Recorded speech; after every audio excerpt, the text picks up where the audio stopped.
Kaixo eta ongi etorriak saio berri batera, gaur martxoak 24, astelena, bi elkarrizketa berri izango ditugu. Alde batetik, Juan Miguel Munarriz idazlea izango dugu. Juan Miguel Munarrizek Euskararen jatorria eta historia enigmatik prototipora izeneko liburua idatzi du eta honen berri ematera dator. Eta beste alde batetik, Fermin eta Nerea izango ditugu, Zaporeak taldeko kideak direnak. Zaporeak taldeak martxoaren 28an Burlatan elkartasun kontzertua antolatu du eta hau aurkeztera datozte.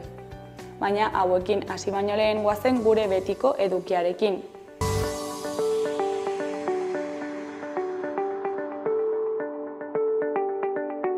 Goazen gaurko efemerideekin.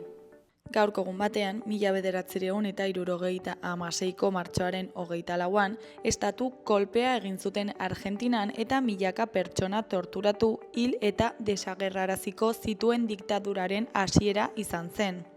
Urte batzuk geroago, 1989an, Exxon Valdez petroliontziaren hondamendia gertatu zen Alaskan. Egun berean, baina 1989an, NATOk Jugoslaviaren aurkako bombardaketak hasi zituen. Eta bukatzeko, 2023 urtean, euskal preso politikoen aurkako sakabanaketa politika amaitu zen Espainiako estatuan.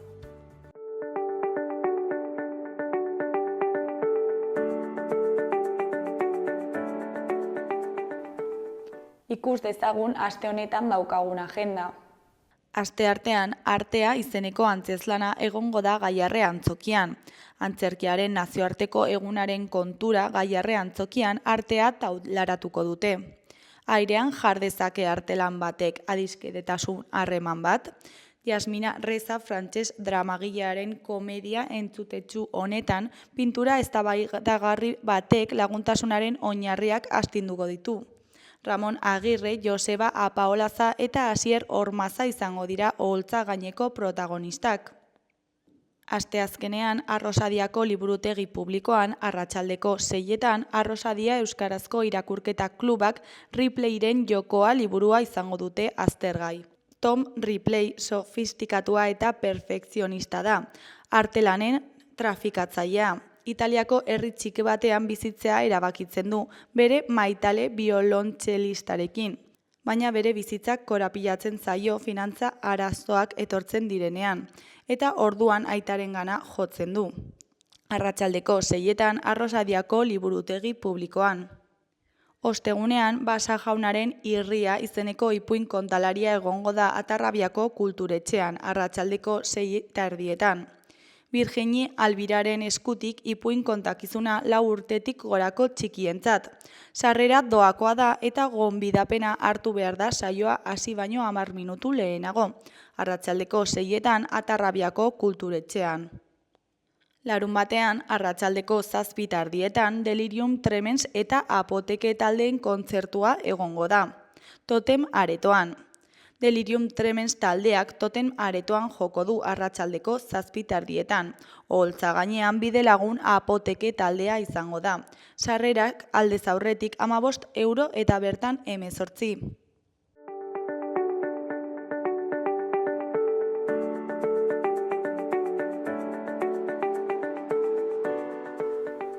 Ikus dezagun gaurko egunkarien azalek zer dioten.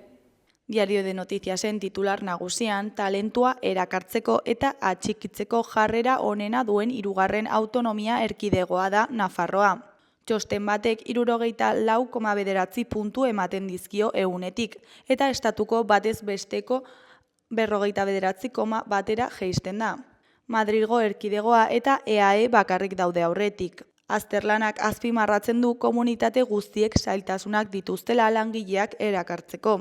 Argazki nagusian parte hartzaile batzuk talde handi baten buru dira, Zuriainen zehar ibili ondoren. Titularrean Zubiri Iruñea homologatuta eta errekorrekoa.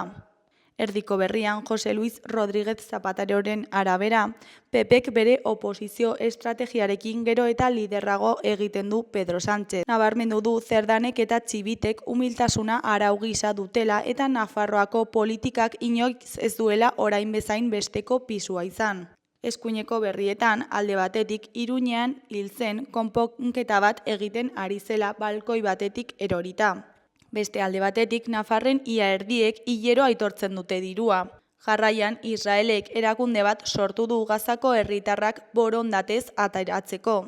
Gainera, Aita Santuak agerian utzi du bere osasun egoera delikatua dela, 38 egunez ospitaleratuta egon ondoren. Bukatzeko Jon Monkaiola osasunako erdilariaren arabera, zaleekin batera aurrera aterako dugu. Diario de Navarraren titular nagusian, AP15 autobideko trafikoa hazi eginda eta pandemia aurreko mailara itzuli da. 13.820 auto eta 3.953 kamioi ibiltzen dira egunero autopistetik.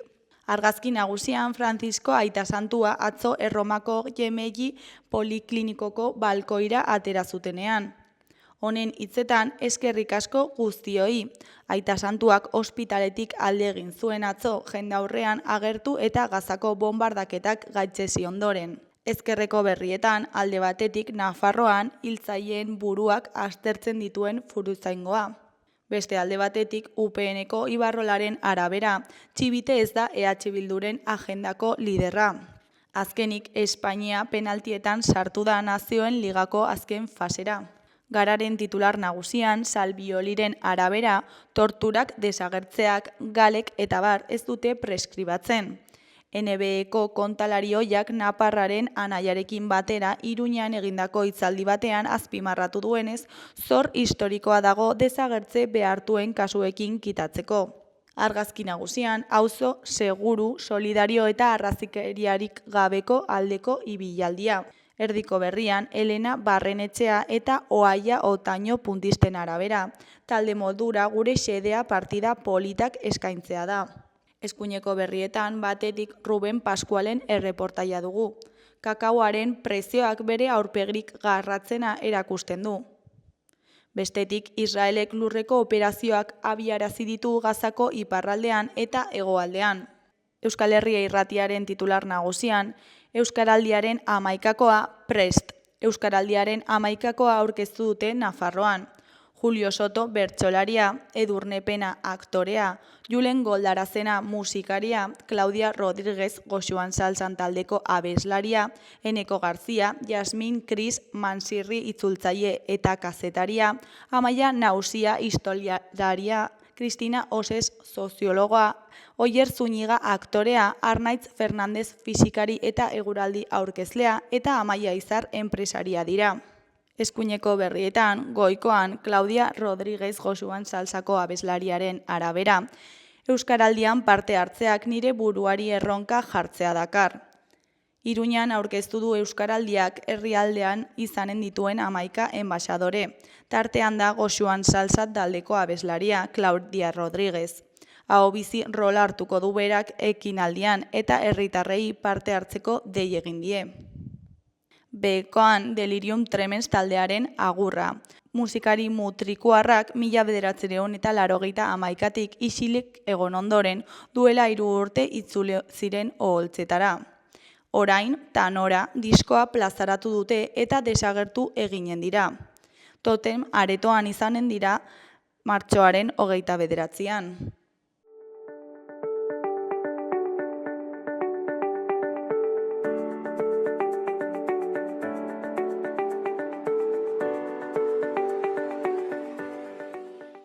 Kaixo, lehen aipatu dugun bezalaren Juan Miguel Munarriz idazlearekin gaude. Kaixo, zer moduz? Oso ongi, urduri pixke bat, baina, hortik aparte, animo, konten. Bai. Eta liburu bat aurkeztera zatoz, ezta? Bai, horixe, kaleratu dut, joan zen astean, ostegunean, aurkezpena egin nuen Elizondon, eta, eskatu zenidaten ona etortzea eta gustora etorri naiz, bai. Bueno, mila esker etortzeagatik. Eta liburuaren izena, Euskararen jatorria eta historia, ez? Origen e historia de la lengua vasca de enigma a prototipo. Eta zer oso esan nahi du? bereziak dira hitz horiek eta agian ez dira ulertzen, baina bai, bueno, nik niretako garbi geratu da enigma ja desagertu dela. Eta prototipoa, kasualitate hutsa izan da, ze gazteleraz idazterakoan nik ja hori banekien gertatuko zela, bertze liburua egitean konturatu nintzen metodoa erabiltzen aldela, planteamentoa eta metodoa edo zen hizkuntzetan. Baina, klaro, liburu honetan gazteleraz idaztean, agertzen da bere jazimientoa eta nik erraten dut, liburu hau beste hizkuntzetara itzultzen bada, aurkituko dugu beste jazimientoak eta emaitzak iaia berberak. Eta zergatik definitzen duzu euskera enigma bezala? Enigma bezala, bueno, beti zuk edonori galdetzen badiozu zein da euskararen jatorria edo hori, azkenean, bueno, askotan erraten dute Kaukasetik datorrela, orain batek erraten du dogon hizkuntzatik, Malin hitz egiten duen hizkuntza horretatik datorrela, eta orduan denon artean erraten alduzu dena enigmatikoa dela. Baina, bueno, niretako lehenengo liburuarekin eta liburu honekin ja azalduta bere jatorria, bere hasiera eta nolako hasiera izan zen, niretako ja enigma desagertu dela.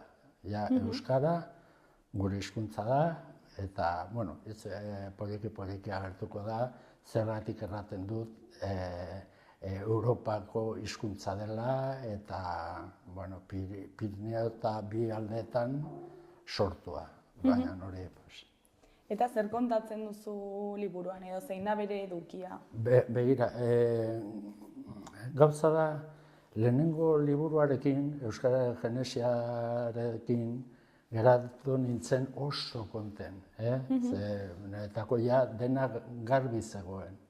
Baina 2005-etik 2020-ra beste 3 liburu bat, niriarekin 4, argitaratu ziren, iaia gai berberarekin. Lehenengoa da, bueno, pues, hemengo linguistek kaleratu zuten la historia de la lengua vasca, bai erdaraz, bai euskaraz.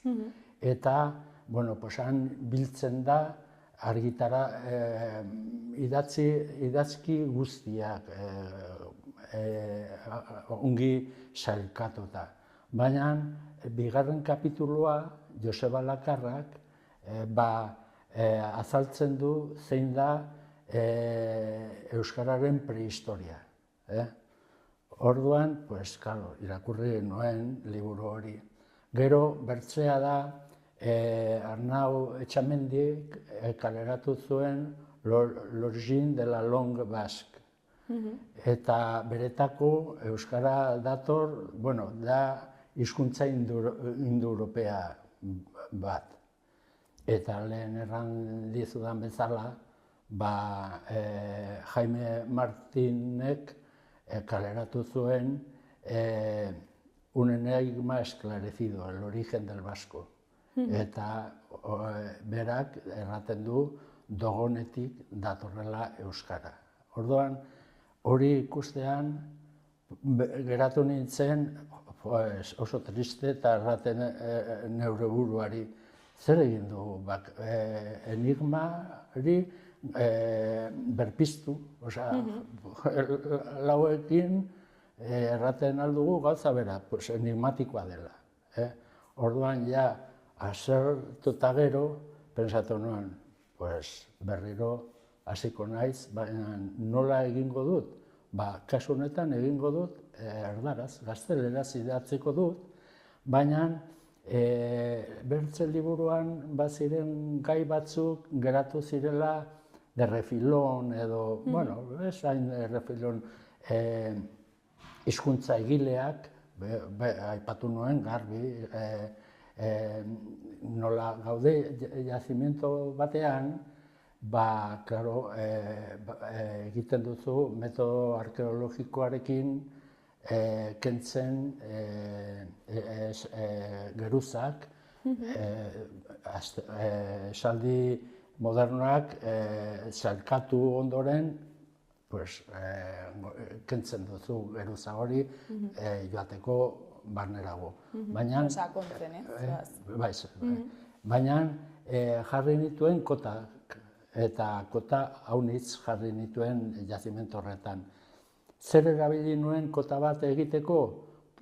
Idazki bat edo hizki bat, adibidez, baldintza esaldiekin, noizbait, erabili zuten hizkia lehenengo esaldi kondizional egiteko.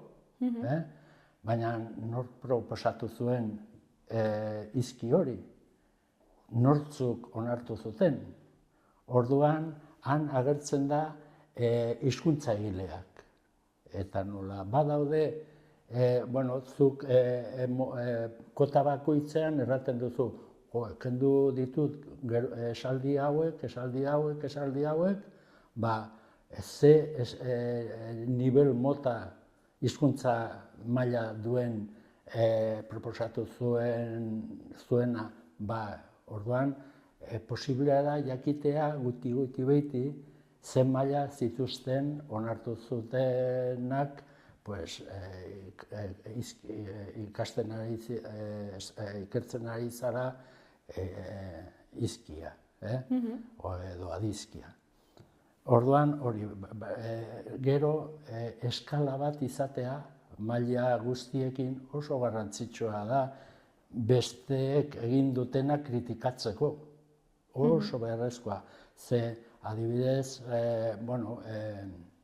Etxamendi eta Lakarrak ere bai.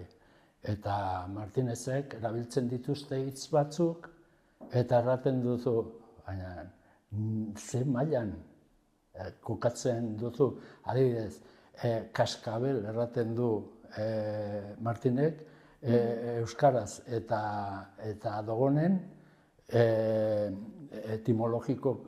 etimologia berbera dutela. Eta kaskabelak, noiz egin zituzten, nola etorri Afrikatik, kaskabelekin, eta zergatik dogonetik euskarara, eta ez praile batzuk, iparraldeko praile batzuk Maldirera joatean, kaskabelak eraman zituztela erakusteko. Hori tontokeri bada, baina erran nahi dut, erabiltzen dituzten hitzak beti eskatzen dutela maila nahiko ona hitz egiteko.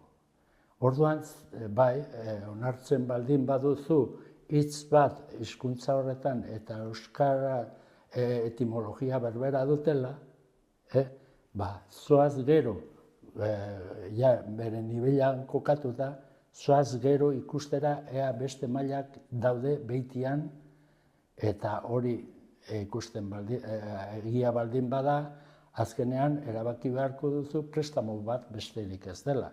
Orduan horrekin ez duzu probatzen euskara dogonetik datorrela, edo lingua indo-europea dela. Prestamoak agertzen dira eta hori. Saio marzara, euskarazko jatorrizko hitzetara, ez? Barkatu?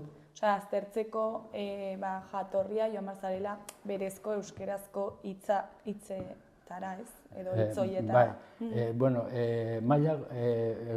Nire lanean, ikusten da, maila guztietako dituzu hitzak, zuk ikusten baduzu Soadesen zerrenda, 200 hitzekin prestatu zuen zerrenda bat, konparaketak egiteko. Euskarazko maila guztietako baditugu autoktono hitzak, pertsonaitzen ordainak, adverbioak, adizkiak, aditzak, beheko mailatan hitz egiteko baduzu denetarik. Baina, erran dizudan bezala besteak, beti daude maila altuagoan, besteak erabiltzen dutenak. Eta zergatik erabaki zenuen horrelako liburuak egitea? Erran dizut, lehenengoa liburua izan zen, ni gaztetan ibili nintzen evoluzioa tesiarekin 17 urtekin ibili nintzen, posiblea da, eta nola pastu ziren individuo batzuk, espezie batetik, beste espezieara, giza espeziera. Orduan, eta nola sortu zen hizkuntza. Ni erderaz besterik ez nekien, orduan, garai hartan deskribatu nuen gazteleraz zein izan zen giza hizkuntza hori deskribatu nuen. Eta liburu honetan atzean jartzen dut empleando el método MX, azken irakurleari hasieran eskatu diot bere hizkuntzarekin egiteko gauza berberak. Nik deskribatuko dut euskal jazimentoa, berak bere hizkuntzarekin egin behar du pauso berberak. Eta orduan amaitzekin erraten diot. Eta ongi egin baduzu eskatu dizudan lana, zer lortu dugu, deskribatu dugu hizkuntza osoa eta hasierara joan gara. Eta orduan, zergatik erraten dugu euskaraz zaharragoa dela eta zergatik kokatzen dut prehistorian edo paleolitikoan. Lehenik jakin behar dugu euskara ez duela familia hizkuntzarik. Zergatik? Lan honetan, gaien artean, argi utzi dut nori partikulak eta nork partikulak kateetan jarrita, ze kateak hartzen baduzu aditz laguntzailearen taula eta ezkerrean duzu kolumna bat, nor kolumna, kate horretan, gero nor-nori, gero nork-nor, gero nor-nork, nor-nori-nork, eta nork-nor-nori. Orduan, partikula horiek dira ADN-a, euskararen ADN-a. Orduan, norbaitek nahi badu frogatu beste hizkuntza datorrela, lehenik erakutsi behar du bere hizkuntza horren ADN-a eta konparatu beharko du euskal ADN-arekin. Baina, liburu honetan garbi utzi dut, gauza bat da frogatu dudana, eta hori da ikerketa, eta 6 kapituluetan, 3 parteetan azaltzen dut. Eta gero bertze gai bat da, horretan garbi geratzen da nork egin du euskara eta nola egin du. Hori frogatutzat ematen aldut. Baina gero jatorria eta bukatzeko epilogoan 2 kapituluetan jarri dut, sartu naiz, aztertzera non eta noiz hasi zen euskaraz hitz egiten. Baina aparte utzi dut, ze beti izango da elukurrazioi bat. Nik ezin dut erran hauxe dela. Baina bai non aztertzerakoan erraten dut. Bueno, begiratuko dugu aukera guztiak non, pues, Europatik, baina beste lekutik ekarrita, Asiatik ekarrita, Afrikatik ekarrita, bai, baina ez ahaztu Pirineo bi aldeetan ere beste aukera bat dela. Orduan, azkenean nik aukeratu behar dut opzio aukera onena, hoberena, hobeki azaltzen duena gauza guztiak. Orduan, fijatu nintzen nik egindako lanaz, baina baita ere Barandiaran eta Mitxelenak erratuen zutenaz. Hori kontutan hartu nuen. Orduan, niretako non eta aukera guztietan Europa mendebaldean sortu zela hizkuntza. Eta gero, noiz aipatzeko edo hori, gauza berbera, ze aukerak ditugun. Hizkuntza berria dela, batzuk badakite egin dela Euskara Batua, eta erraten dute hasi oso hizkuntza berria dela asmatuta, reziente asmatuta. Baina, ja serioz jarrita, erraten alduzu, gure era, bai, nola da, nola erraten da, nuestra era, euskaraz, de nuestra era. Gure garaikoa. Bueno, edo aintzinagokoa. Orduan, zer referentzia hartu nuen erabakitzeko oso zaharra dela, begira, Lergan aurkitu zuten monolito bat, Estela Lerga, eta han agertzen da ume zahar hitza. Eta, klaro, edozein euskaldunak daki ume eta zaharra antagonikoak direla, eta erraten duzu zergatik bildu zituzten bi hitz horiek bat egiteko, eta gainera estela batean kokatzeko. Erran zuten primogenitoa dela. Orduan ja badugu hitz bat primogenito eta primogenitura, errateko ze hizkuntza maila behar duzun horri buruz hitz egiteko. Kokatzen duzu, eta lehen erran dizudan bezala, badugu, nik eman diot maila ez sobera maila. Eman nien, subordinada batzuk erabili zituzten, eta kondizional, baina esaldi xumeenak ere bai. Eta betiko mailak guztiak. Orduan,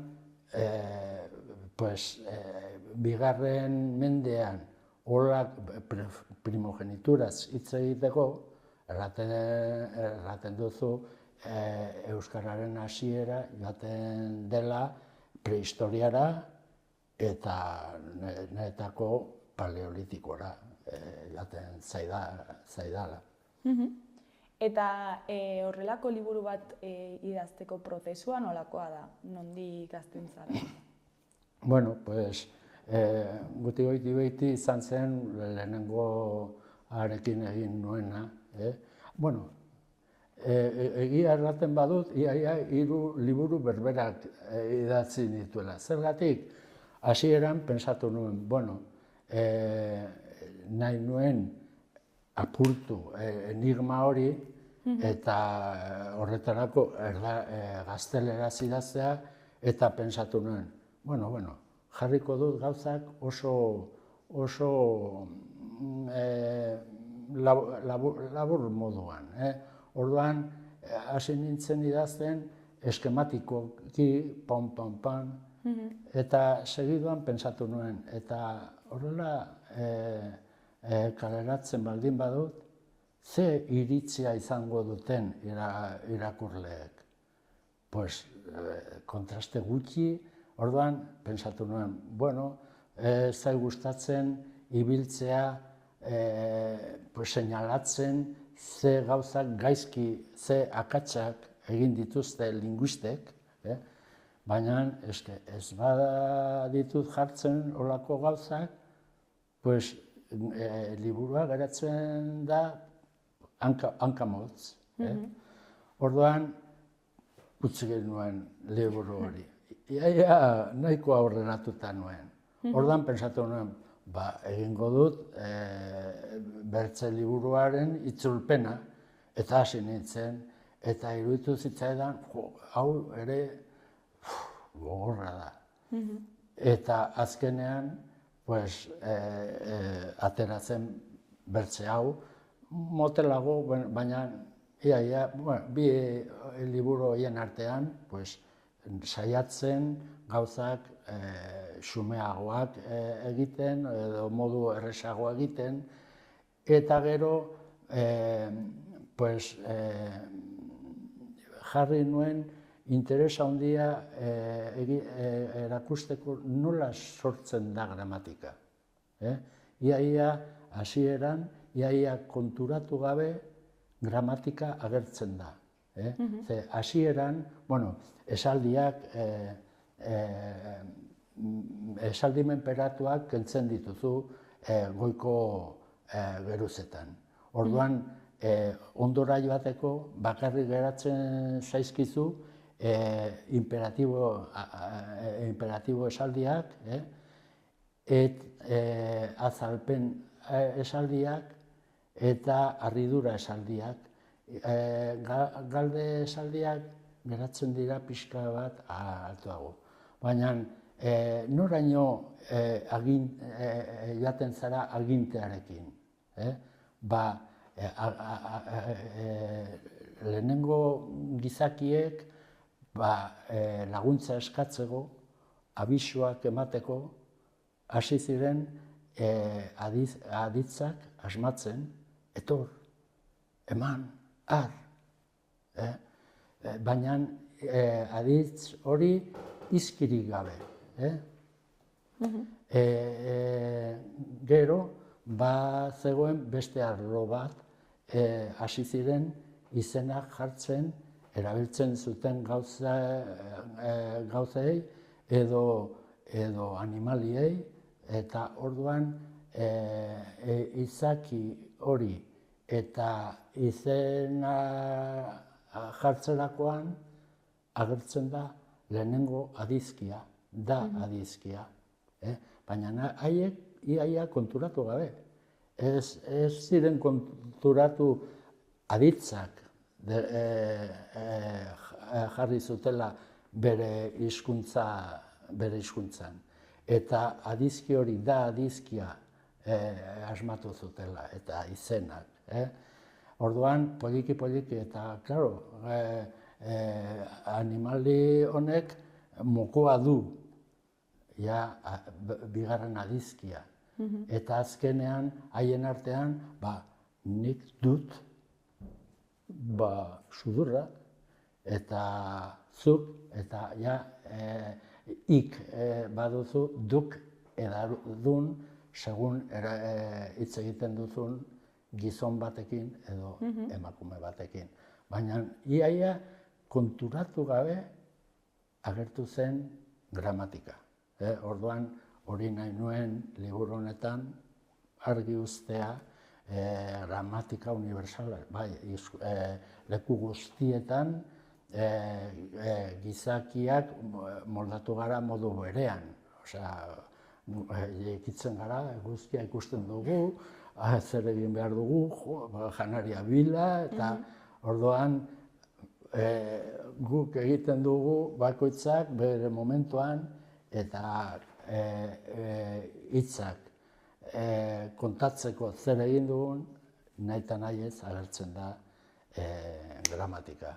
Baina nahi nuen erran, bai, Chomsky eta Piaget egin zuten eztabaida handia eta haiek ez zuten holako hizkuntza bat hain errez azalduta, azkenean erabakitzeko gramatika universal hori ez dagoela, bueno, dena biltzen dugu gure memorian, baina gramatika da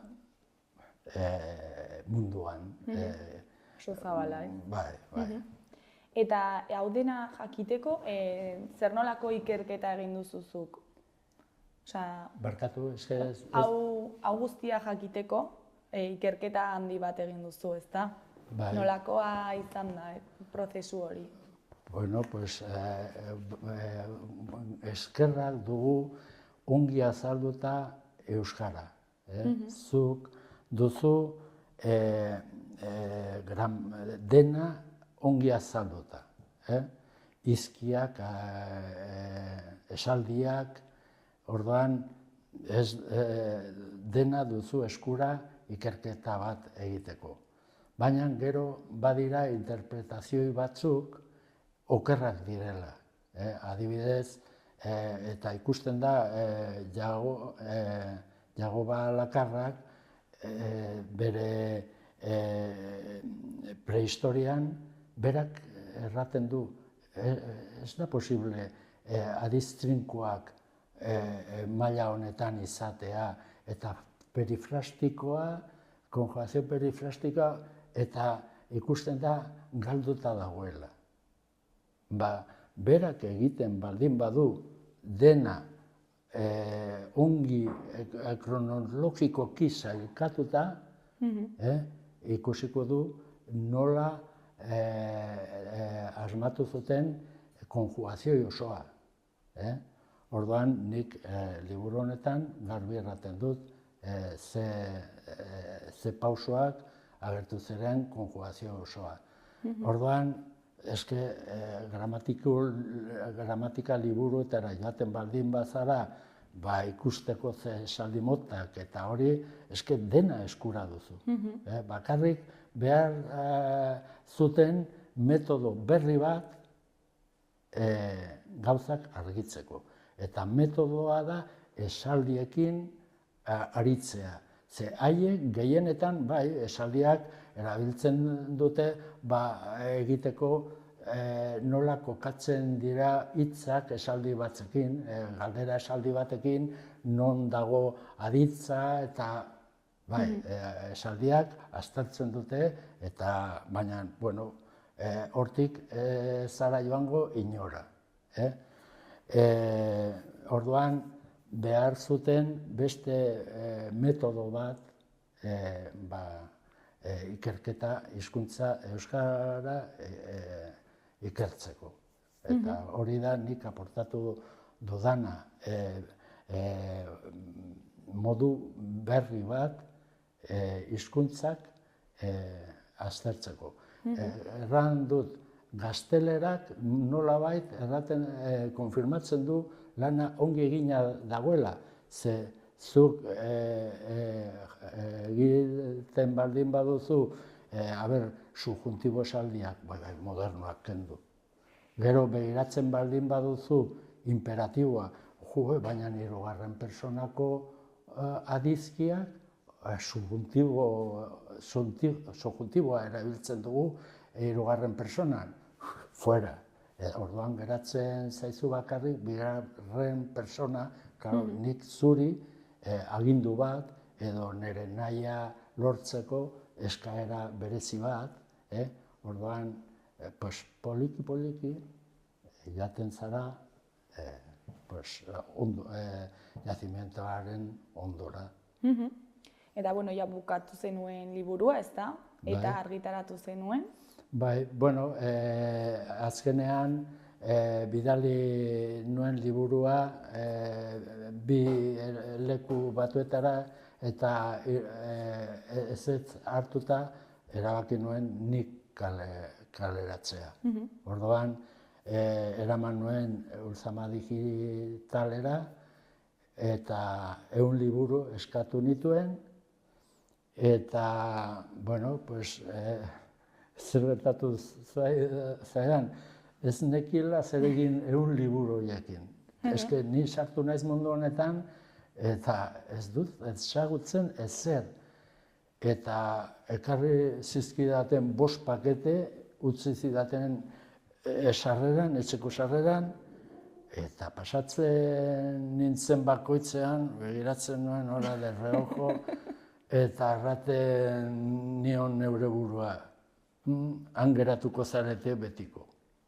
Eta baina egun batean pentsatu nuen, eramango dut liburu bat elkardendara. Ze nik irakurri ditudan liburu gehienak han erosita.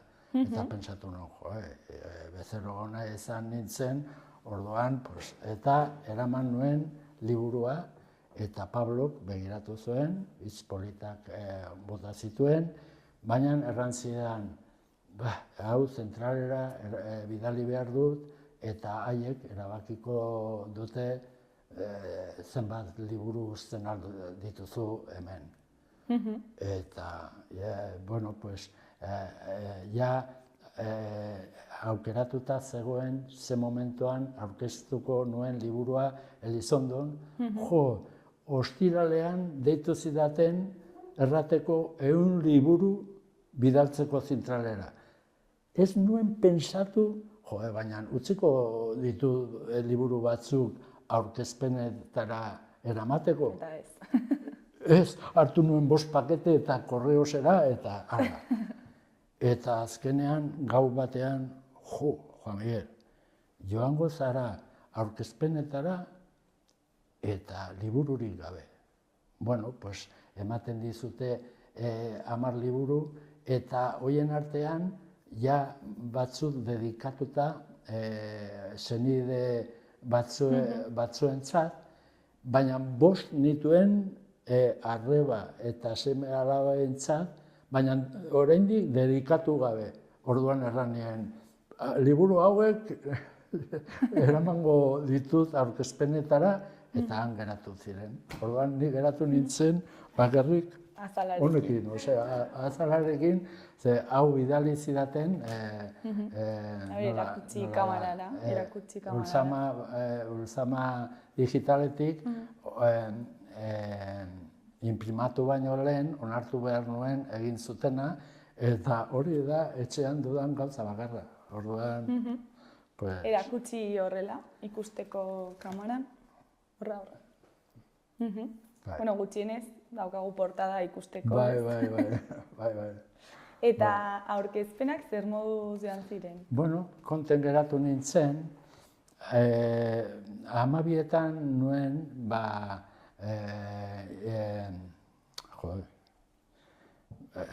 periodistak, nola, kazetariekin, eta, klaro, nola liburua erdaraz idatzita zegoen, eta 6 urte eman ditut burbuja batean sartuta, geratu nintzen, euskaraz hitz egiteko eta azaltzeko, Elizondon beharrezkoa zen, eta geratu nintzen oso urduri, eta nik uste dut momentu horretan nahiko gaizki azaldu nuela haien galderak eta hori, orain konturatu naiz asko zobe hitz egin dudala gaur, aurreko egunean baino. Eta gero atxaldean, lagunen artean ginen, eta, nuen PowerPointen 25 diapositiba, eta joan nintzen azaltzen gauzak, eta, nahiko kontenteratu nintzen.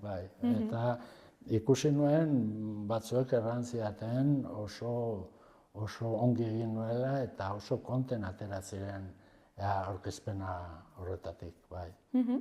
Eta ja bukatzeko azkeneko galdera, zer da liburuaz espero duzuna orain elkarren daudela, zer da... Barkatu, baina eske nik uste dut audifono honek ez du balio ezertarako. Lasai. Orain daudela ja liburuak elkarren, zer da liburuez espero duzuna? Bueno, pues azkenean nik nahi dut, euskal linguistek egin behar dute bere lana. Ez dugu hitz zaharrak bilduta, edo hiztegi guztia oso zaila da, baina goiti kokatu gure hitz antzinako hitzak mailaz maila, euskarki bakoitzean erabiltzen diren hitzak kokatu zerrenda batean. Gero nahi dut, de refilón, atera ziren gaiak, lehen erran dizudan, nola hasi zen hitz egiten gizakiak, eta gramatika universala nolako ez eraman hainbeste azkenean giza garuna garatu da eta bai, hizkuntzak ikasten dira.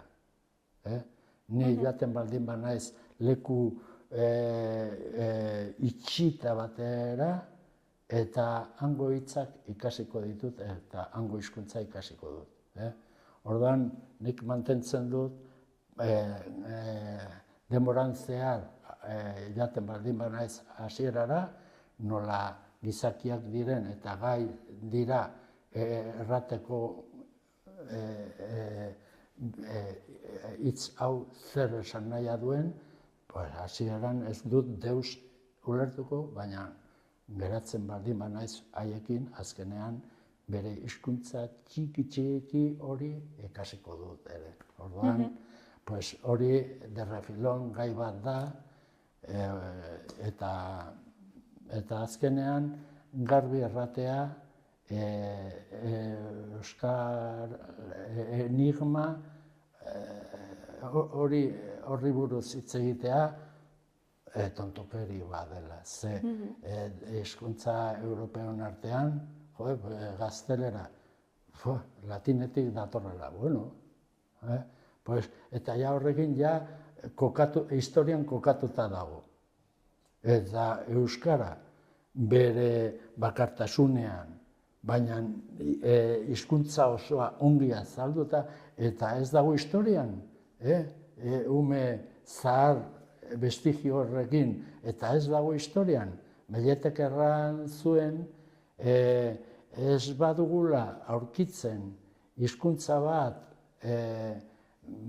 errateko hortik datorrela euskara, inoiz ez dugula euskal historia argituko eta tontokeri bat dela, ze nik erraten dut, bigarren mendean, ume zahar horrekin badakizu euskaraz hitz egiten zela, non eta lergan, Nafarroan. Orduan, kokatuta dago historian. Eta, azkenean, erratea, enigma del euskara, ez. Euskara, Europako hizkuntza bat da, eta euskaldunok egina. Miguel, mila esker gurekin hitz egiteko ratutxo bat ateratzeagatik. Eta, zer moduz joaten den liburuen salmenta. Espero dugu ongi. Espero gutienez, bidaliko ditut, nola da, nire hizkuntza maila. Liburudenda ez, liburutegietara, principalenak, bidaliko ditut. Eskatu ditut beste 40 liburu, eta hasiko naiz bidaltzen, bueno, pues seme alabei, baina bai, pues Nafarroko liburutegira, eta, bueno, pues... Bueno, ba, ikusiko dugu ea zer moduz. Bueno, vale. Ondo segi, agor. Ba, eskal mile.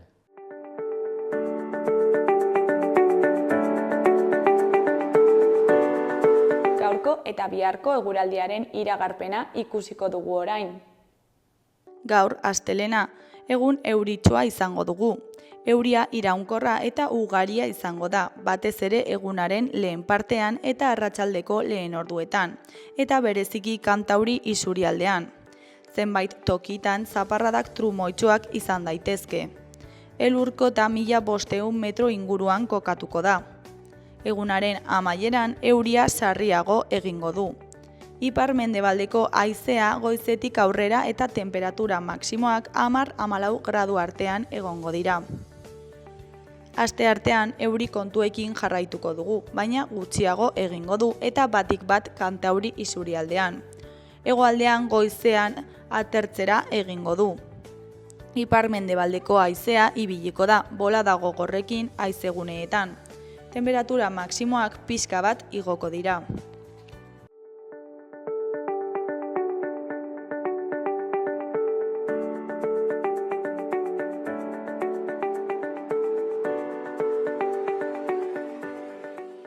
Kaixo, lehen aipatu egun bezala, orain Zaporeak taldeko Ferminetan Nerearekin gaude. Kaixo, zer moduz? Bueno, elkartasun kontzertu bat prestatu zu, ezta? Baina horrekin sartu baino lehen, goazen hitz egitera pixkat Zaporeak taldearen inguruan. Zer da Zaporeak taldea? Berez, zera organizazio bat, benetako gobernuz kanpoko erakunde, baina berez zerari gabeko organizazioa eta batez ere bere eginkizuna izaten da Lesbos uhartean eta honen errefuxiatuei janari duin bat ematea. Piskat, historiari begira aldaketa batzuk izan ditu.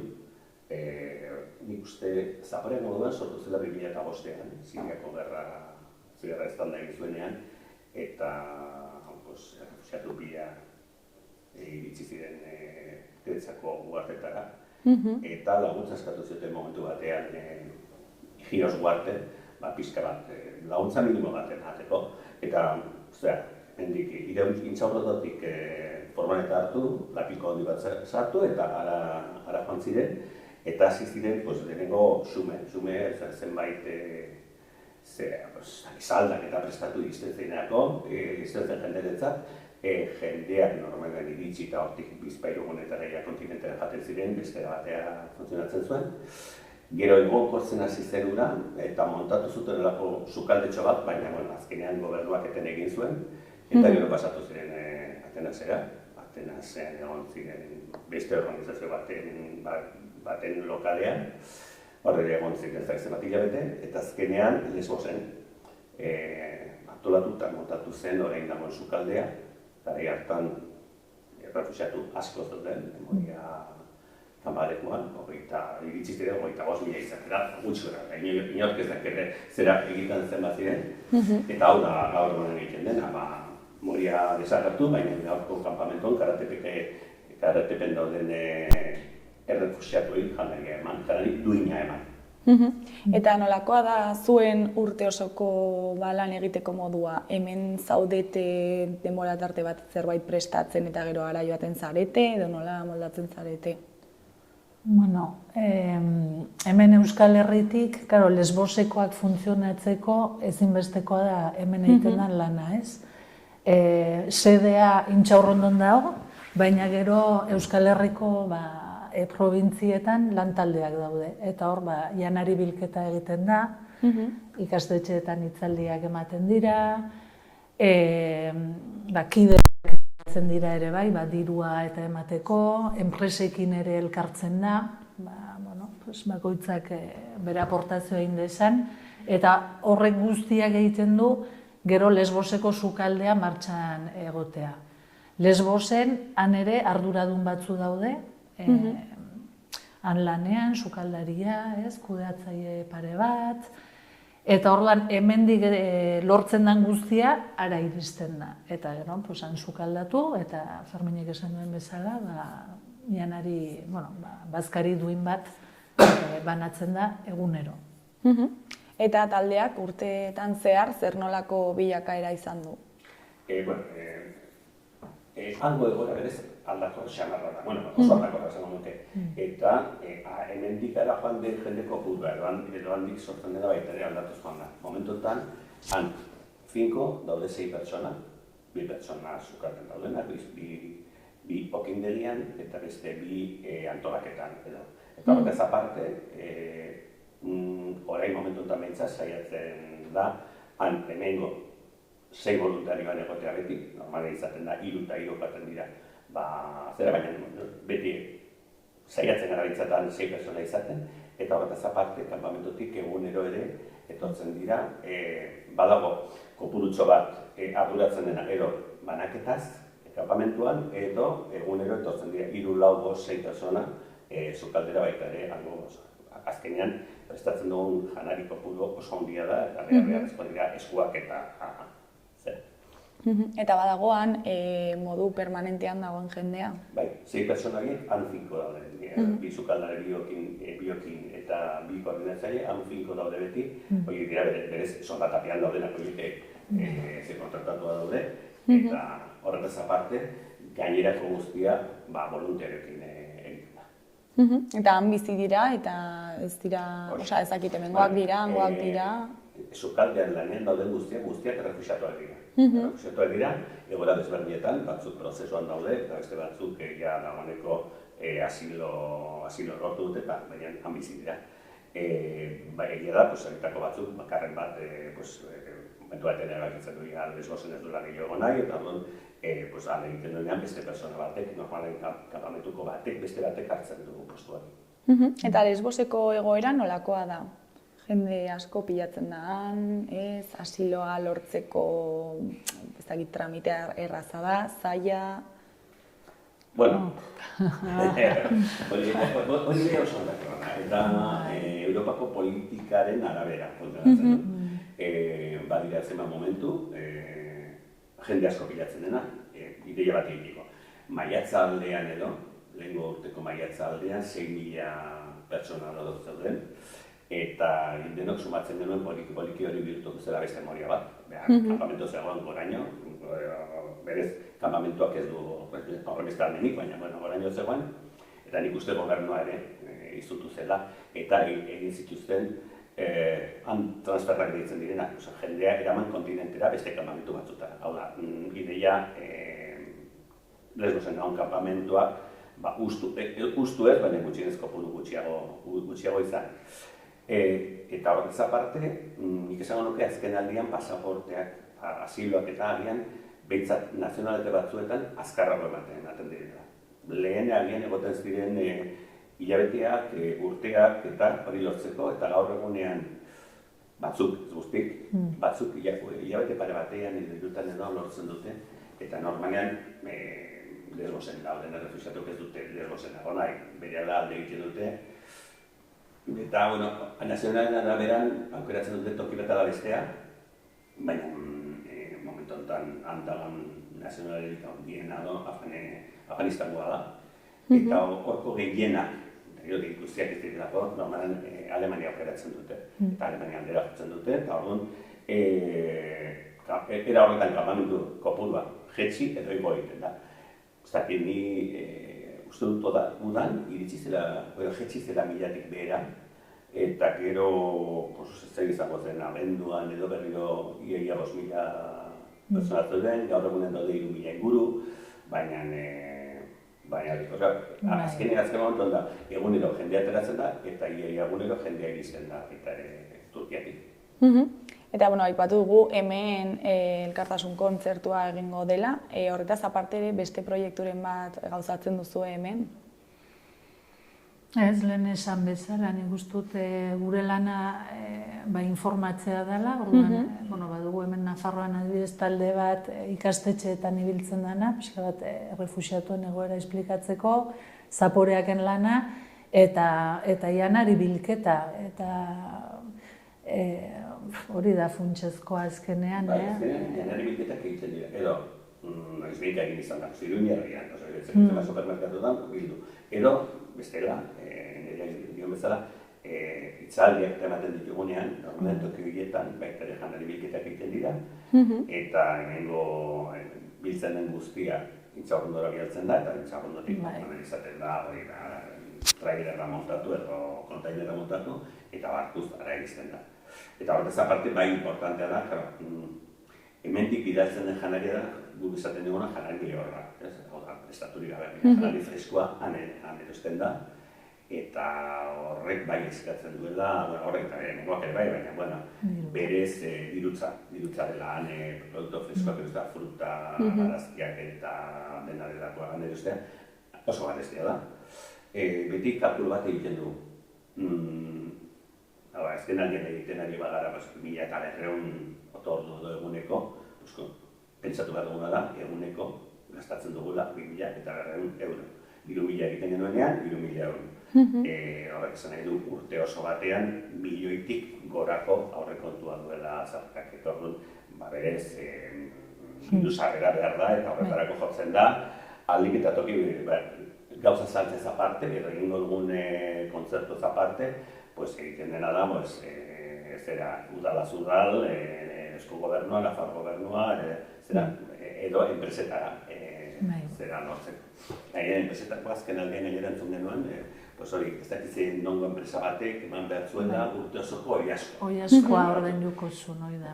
Orduan oso gauza importantea da, han behar dutena da janari duine eta gaiak eskara egin guztokoa, eta horikatua behar dutena batez ere izatea proteina, vitamina izan zen. Arabia oso importantea da, eta oso gareztea. Zunen honean, zegoela enpresa bat hori ardurazuko zela hortaz, esatzen, horrek kentzen dizu horako parezioa. Beste enpresa batek ere, sukaldeko garbigailua eta makinaria ere oparitzu zuen, eta... Irudiak ikusten bat gari batean nola egiten zen, ziren horako lapiko handi batzuk, eta gero jakinak dena eskuz garbitu bat zen, eta Fagorrek eman zituen horako sukalde industrialak eta esan da erreztu du dena eta gero eta garbitzeko makina handi bat eta horrek. Pentsadazu, zera gauza guztiak prestatzen zapaten gero ere garbitu behar dela eta garbitzeak. Eta jendeak nola erantzuten du janari bilketari adibidez, eta ezakit gizartean nola ikusten duzue honekiko konstientzia dauka, ez? Nik erantzuna ikusten dut, ez da hitzuk, baina... Nik ezeko dute orokorrean zaporeak zerbait egiten duenean, batuela erantzuna, janari bilketak direnean, ez bakarra ez gaztetxetan delakoan ez, handiak egin direnean, normalean, beti pentsatu baina gehiago jaso dugu, eta gero edozen konbokatoriatan erantzun aproposa eta handia, berez, horren dela izaten, igandean, igandean, Oibarren prestatu zuten horlako ekitaldia. Oibarren egiten dutena da urtero, prestatu dute horlako azoka bat negualdean, eta normal hor jasotzen den dirua beti ematen diote organizazio bati, eta aurten Zapoteak elkarteri egokitu zaio, eta berez lehenko gunean izan zen aurkezpena, eta horlako errek txiki batean ere, ikaragarrizko erantzuna oso positibo. Beraz, suposatzen dugu datorren ostiralean ere horlako erantzuna izango dela borrotan. Eta gero bestalde, komentatu dugu, Lesbosera joateko 6 bolontasoiena hartzen da konpromezua 3 astetako joatea, ez? Eta hori nahiko errez betetzen da. Eta adibidez azken bileran komentatu zuten, datorren azaro arte txanda guztiak beteta daudela joateko ara Bolondres sukaldatzea. Eta normalean ze perfil dauka jende horrek? Zure jontzarela, denbora zera donosti, intxaurrondotik, zaitzen dira, pixkat horrekatzen, adinaz, sexuz, mota guztitakoak, jakina, ez da gauza bera, azaro batean joatean, ez uztaila batean joatean. Uztailan, jende gaztea libreago dago, eta urte osoan barrena, gehiago jubilatua dairenak, edo beste zera baten orduan, nabaritzen da, udan jende gazte gehiago jaten dela. Baina bestela, bera saiatzen da. Gero azkenean, zerbait voluntario denez gero jendea apuntatzen da, eta omen dago dako zerrenda bat, itxaron zerrenda duzea. Beraz, eskatu duen ari era entzuna manbarriozu. Orduan, bai, saiatzen zara egokitzen, baina, gertatzen dira, momentu batzotan izan dut ezkela. Edo denak emakumeak, eta denak jubilatuak, edo denak baina normalean denetarik. Zuen kasuan egon zarete... Gu denetarik. Denetarik. Eta, bueno, elkartasun kontzertuari dagokionez, ez dakit non izango da, noiz... Bale, niri berriro. Berez datorren ziranean, 28an, Burlatako kulturretxean, arrazateko zazpitarrietan. Hasiko da, uste zazpitarrietan martarretara, gutxi gora bera izango dela, bi talde daude, Madame Birroch, zeran baztango talde bat denak emakumeak dira, holako bai bertsioak eta bai humore puntua duen taldea dela, eta bestean Musutrok berez da hemengo Iruñerriko talde bat, horiek askotan parte hartu dute Zamorakeko ekitaldietan, orduan guretzat oso ezagunak dira, eta ideia bat egiteko Musutrok taldekoek orain dela, uste dut 2023an han egon ziren Iruñeko beste batzuekin, holako erreportaia dokumentala egiten, orduan betidanik izan dute horako lotura Zaporearekin. Eta orain behintzatu beste talde sartu da, eta emakumea. Orduan espero dugu, hori ere bete ingo dela. Ideia bat egiteko zera, aldez aurretik sarrerak hartuta. 12 euro balio du, han bertan deiatinen hartuta amala, eta jakina beti bezala, batek ez badu baterik, eta zera, badu posibilitatea, betiko fila zer horietakoak hartu, eta biduarekin ongitorri. Eta aldez aurretik erosteko, non erosi daitezke? Zera, Burlatako kulturetxeko helbidean, hor bertan sartu eta hor sarrera hartu, eta zera, problema gabe. Eta zergatik erabaki zenuten kontzertu bat egitea, eta ez dakit beste jaialdi moduko bat, edo... Egin izan dira, izango da, nire dira diren laugarra edo bosgarren kontzertua. Hau da, talde hau, Musutrok beti prest dago, eta edozen momentutan zer, ez dakitzen egingo dugu, eta momentu enten agian zaila dena da areto bat lortzen. Baina horretaz aparte, kontzertu hau horretaz aparte, mendik gutxira baita ere izango dira.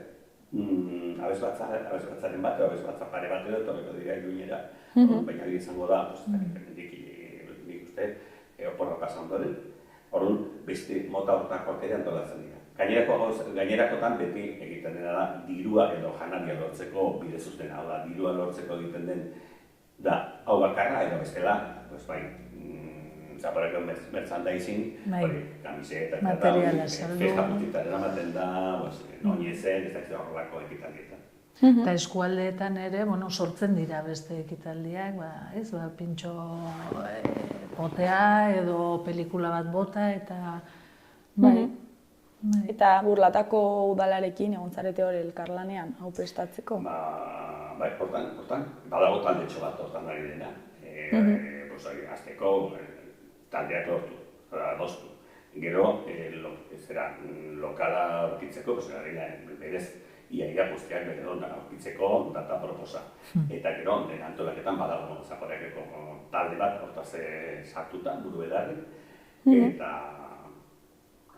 Gainerakotan bezala hau da beti normalean saiatzen gara persona berdilengan ez duzten, orduan talde desberdinak sortzen dira gauza eta beste egiteko.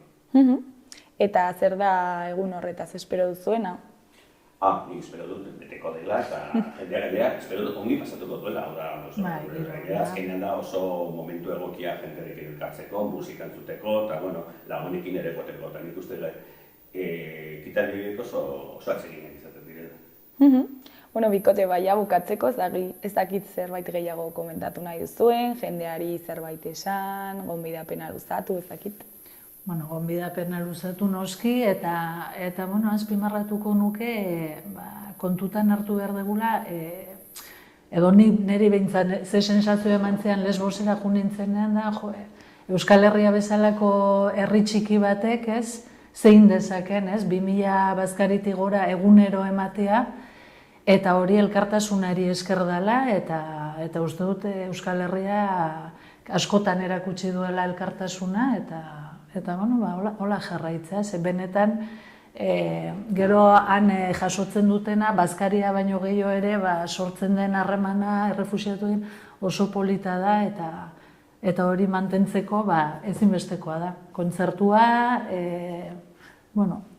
eta beste hainbat gauza, ez? Eta, diruari buruz izketan da, garbi dagona da, instituzioak diru ematen dutenean eta ez momentu puntual batzutan ematen duten zerbait. Baina egia da, benetan jakiteko zerekin kontatuko duzun, oso importantea da kideak egitea. Zaporeko kideak egiteko bide bat, zaporeak.eus zeran, hor badago kideak egiteko, eta horrek sortzen duen egonkortasun bat jakiteko behar dira, ez emat 1000 pertsona, ematen duena, bakoitzak alduena, 10 euro, 1000 euro berdin da. Diru horrekin, jakiteak horrekin kontatzen duzula, zertasuna baten dizu, gero han gauzak antolatzeko. Ideia bat egiteko, 3000 ematen egon ginen, hilabete bat baino gehiago, horrek suposatu zuen ekonomikoki, ikaragarria izan zen zaparantza, eta azkenean da, 3000 euro eguneko. Orduan, diru sarrerak ziurtatzea oso importantea. Bikote zuei eskerrak eman, gurekin hitz egiteko tartetxo bat ateratzeagatik, eta zuen lana garrantzitsua eta polita gurekin partekatzeagatik. Eta ea zer moduz baten den elkartasun kontzertua, espero dugu oso ondo, garrera oso ona izatea. Mi esker. Mi esker zuri.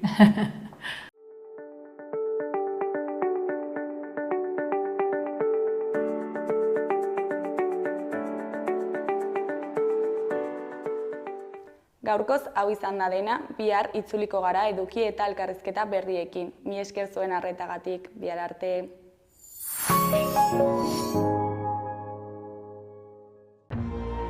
Gobierno de Navarra. Nafarroako gobernua.